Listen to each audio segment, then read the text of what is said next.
ವೀಕ್ಷಕರೇ, ತುಮಕೂರಿನ ಹೃದಯ ಭಾಗದಲ್ಲಿರುವ ಪ್ರವಾಸಿ ಮಂದಿರವನ್ನು ಕೇಂದ್ರ ಸಚಿವ ವಿ ಸೋಮಣ್ಣ ಅವರಿಗೆ ನೀಡುವ ತೀರ್ಮಾನದ ವಿರುದ್ಧ ರಾಜ್ಯ ಸರ್ಕಾರ ಕ್ರಮವಹಿಸಿದ ವಿಚಾರವೀಗ ಸದ್ಯಕ್ಕೆ ತಣ್ಣಗಾದಂತೆ ಕಾಣ್ತಾ ಇದೆ.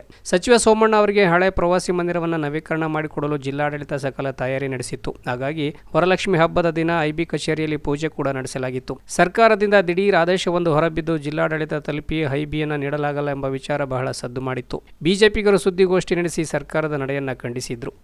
ನಮ್ಮ ಕೇಂದ್ರ ಸಚಿವರ ಒಂದು ಆಫೀಸನ್ನು ಕೊಟ್ಟಿದ್ದರು, ಇವತ್ತು ರದ್ದು ಮಾಡಿದ್ದಾರೆ. ನನಗೆ ಗೊತ್ತಿದೆ ಯಾರ್ಯಾರಲ್ಲಿ ಇನ್ವಾಲ್ವ್ ಆಗಿದೆ. ನಾನು ಪರಮೇಶ್ ಸಾಹೇಬರಿಗೆ ಹೇಳೋದಿಷ್ಟೇ, ನಮ್ಮ ಜಿಲ್ಲೆ ಶಾಂತವಾಗಿತ್ತು, ನೀವು ಇದನ್ನು ದ್ವೇಷವಾಗಿ ಇದನ್ನು ರದ್ದು ಮಾಡಿದ್ದೀರಾ, ಇದಕ್ಕೆ ನೇರ ಹೊಣೆ ನೀವೇ. ಆದರೆ ಪಟ್ಟು ಬಿಡದ ಬಿಜೆಪಿಗರು ಅದೇ ಐಬಿ ಪಡೆದೇ ತೀರುತ್ತೇವೆ ಎಂದು ಹಠ ಹಿಡಿದು ಇಂದು ಅಧಿಕೃತವಾಗಿ ಕೇಂದ್ರ ಸಚಿವರು ವಿಶೇಷ ಪೂಜೆ ಸಲ್ಲಿಸುವ ಮೂಲಕ ಸಾರ್ವಜನಿಕ ಸಂಪರ್ಕ ಕಚೇರಿಯನ್ನು ಪ್ರವೇಶ ಮಾಡಿದರು.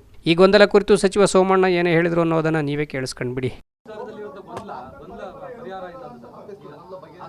ಆಫೀಸ್ನಲ್ಲಿದ್ದಂಥ ಗೊಂದಲ ಅನ್ನೋದಕ್ಕಿಂತ ಹೆಚ್ಚಾಗಿ ನೋಡಿ, ಸಿದ್ದರಾಮಯ್ಯ ಸಾಹೇಬರು ನನಗೆ, ನಾನು ಚಿಕ್ಕಮಗಳೂರಿನ ಎಲ್ಲಿ ಬಾಳೆಹೊನ್ನೂರಿನಲ್ಲಿ ಇದ್ದಾಗ ದೂರವಾಣಿ ಮಾಡಿದ್ರು.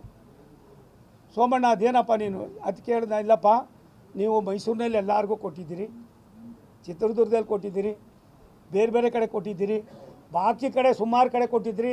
ಇದು ಅಂತೂ ಒಂದು ನೆಗ್ಲೆಕ್ಟೆಡ್ ಆಗಿತ್ತು. ನೀವು ಮಾಧ್ಯಮದವ್ರಿಗೂ ಗೊತ್ತಿದೆ ಇದು ಯಾವ ರೀತಿ ಇತ್ತು ಅಂತ. ಇದನ್ನು ನಾನು ಕೈಗೆತ್ಕೊಂಡಿದ್ದು ಅಲ್ಲಿರೋ ಪಾಪಕ್ಕೆ ಕೊಳೆ ಏನಿದೆ ತಪ್ಪಲಿ ಅನ್ನೋ ದೃಷ್ಟಿಯಿಂದ ನೀವು ಮಾಡಿದ್ದೀರಿ. ಅದಕ್ಕೆ 50 ಲಕ್ಷ ಬಿಡುಗಡೆ ಮಾಡಿದ್ದೀರಿ. ಅದನ್ನು ವಾಪಸ್ ತೊಗೊಳೋದಾದರೆ ನನಗೆ ದಯವಿಟ್ಟು ಒಂದು ನೋಟಿಸ್ ಕೊಡಿ. ನಾನು ಈಗಾಗಲೇ ನಮ್ಮ ಪಕ್ಷದ ಮುಖಂಡರು, ಎರಡೂ ಪಕ್ಷದವರು, ಅಧಿಕಾರಿಗಳು ಪೂಜೆ ಮಾಡಿ ನಮ್ಗೆ ಹ್ಯಾಂಡ್ ಓವರ್ ಮಾಡಿದ್ದಾರೆ ಅಂದಮೇಲೆ ಅವರೊಂದು ಮಾತು ಹೇಳಿದ್ರು. ನನಗೆ ಖುಷಿಯಾಗಿದ್ದು ಇಷ್ಟೇ, ನೋಡಪ್ಪ, ಬೇರೆಯವ್ರ ಹಂಗಲ್ಲ, ನೀನು ಒಬ್ಬ ಕೆಲಸಗಾರ, ಗೊತ್ತಿದ್ದೋ ಗೊತ್ತಿಲ್ಲದೋ ಕೊಟ್ಬಿಟ್ಟಿದ್ದೀನಿ. ಆದರೆ ಒಂದು ಸತ್ಯ, ನೀನು ಒಳ್ಳೆ ಕೆಲಸ ಮಾಡ್ತೀಯ ಅನ್ನೋದು ನನ್ನ ಮನವರಿಕೆ ಇದೆ. ಪರಮೇಶ್ವರ್ ಅವ್ರು ನೋಡು ಅಂದರು. ನೆನ್ನೆ ನಾನು ಡಾಕ್ಟರ್ ಪರಮೇಶ್ವರ್ ಅವ್ರ ಮನೆಗೆ ಹೋಗಿ ಅವ್ರಿಗೂ ವಿನಂತಿ ಮಾಡಿದ್ದೀನಿ. ನನಗೆ ನನ್ನ ಕ್ಷೇತ್ರದ ಜನರ ಹಿತ ಮುಖ್ಯನೇ ವಿನ ನನ್ನ ವೈಯಕ್ತಿಕ ಯಾವುದೇ ಮುಖ್ಯ ಇಲ್ಲ. ಅದಕ್ಕೋಸ್ಕರವಾಗಿ ನೆನ್ನೆ ಹೋಗಿದ್ದೀನಿ. ಈಗಾಗಲೇ ಅಫಿಷಿಯಲ್ ಆಗಿ ನನಗೆ ಹ್ಯಾಂಡ್ ಓವರ್ ಮಾಡಿದ್ದಾರೆ. ಸರ್ಕಾರದ ಆದೇಶಗಳಾಗಿದೆ. ಆದೇಶವನ್ನು ಯಾವುದೇ ಕಾರಣಕ್ಕೆ ನಾನು ಒಬ್ಬಂದಲ್ಲ ಈ ಥರ ಆಗಿರೋದು 16 ಕಡೆ ಆಗಿದೆ. 16 ಕಡೆಯಲ್ಲಿ ಇವತ್ತು ಕೂಡ BJPಯವರು ಇದ್ದಾರೆ, ದಳದವರು ಇದ್ದಾರೆ, ಕಾಂಗ್ರೆಸ್ ಅವರು ಬಹುತೇಕ ಇದ್ದಾರೆ. ಅದಲ್ಲದೆ ಸನ್ಮಾನ್ಯ KJ ಜಾರ್ಜ್ ಅವರು, ನಾನೇ ಚಿಕ್ಕಮಗಳೂರಿಗೆ ಹೋಗಿದ್ದೆ ಗೌಡ್ರೆ, ಅಲ್ಲಿ IBನೇ ಅವರು ಉಸ್ತುವಾರಿ ಮಂತ್ರಿಗಳ ಕಚೇರಿ ಮಾಡ್ಕೊಂಡಿದ್ದಾರೆ. ಏನಕ್ಕೆ ಅಂದರೆ in the interest of public, ಸಾರ್ವಜನಿಕ ಜೀವನಕ್ಕೆ, ಸಾರ್ವಜನಿಕರ ಜೊತೆಯಲ್ಲಿ ಒಡನಾಟ ಬಯಸೋದಕ್ಕೆ. ಇವತ್ತು ನೋಡಿ, ಇಲ್ಲಿ ಬಂದರೆ ಇಷ್ಟೊಂದು ಜನ ನಾವು ಗುರ್ತಿಡಿಯೋಕ್ಕಾಯ್ತದ.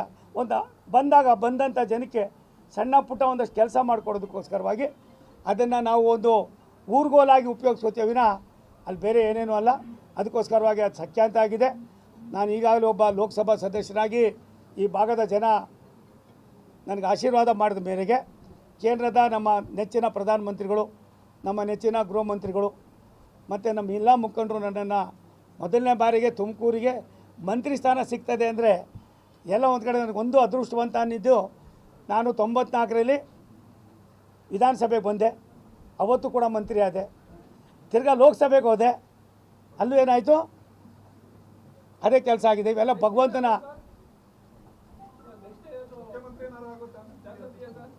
ನೀನೇ ಏನು ಬೇಡ್ತೀವಿ ತೀರ್ಮಾನ ನಿನಗೆ ಬಿಟ್ಟಿದ್ದು. ಇನ್ನು ಕಚೇರಿ ಉದ್ಘಾಟನೆ ಬಳಿಕ ಬಿಜೆಪಿ ಶಾಸಕ ಸುರೇಶ್ ಗೌಡ ಬೆಳಗೆರೆ ನ್ಯೂಸ್ಗೆ ಪ್ರತಿಕ್ರಿಯೆ ನೀಡಿ ಸಚಿವ ಪರಮೇಶ್ವರ್ ಅವರ ನಡೆಯ ಕುರಿತು ಮಾತನಾಡಿದ್ದು ಹೀಗೆ. ಸರ್, ಐಬಿ ವಿವಾದ ಆಗಿತ್ತು. ನಿಮ್ಮ ಕೇಂದ್ರ ಸಚಿವರಿಗೆ ಆದೇಶ ಕೊಟ್ಟಿದ್ದು ಅವರೇ, ರಿನೋವೇಷನ್ ಮಾಡಿದ್ದು ಅದೇ, ಸಡನ್ನಾಗಿ ಬದಲಾವಣೆ ಆಯಿತು, ಅದು ನೀವು ಹಿಂಪಡೆದಿದ್ದೀವಿ ಅನ್ನೋಂಥ. ಪರಮೇಶ್ವರ್ ಅವರು ಇಲ್ಲಿ ಜಿಲ್ಲಾ ಉಸ್ತುವಾರಿ ಸಚಿವರು, ಸಜ್ಜನ ರಾಜಕಾರಣಿಗಳು, ಸೋಮಣ್ಣವ್ರ ಬಹಳ ಆತ್ಮೀಯರು. ಸೋಮಣ್ಣವ್ರನ್ನ ಕಾಂಗ್ರೆಸ್ಸಿಗೆ ಕರ್ಕೊಂಬಂದು ಇಲ್ಲಿ ಟಿಕೆಟ್ ಕೊಟ್ಟು ನಿಲ್ಲಿಸಿ ಗೆಲ್ಲಿಸ್ಬೇಕು ಅಂತ ಅಂದ್ಕೊಂಡಿದ್ದವರು.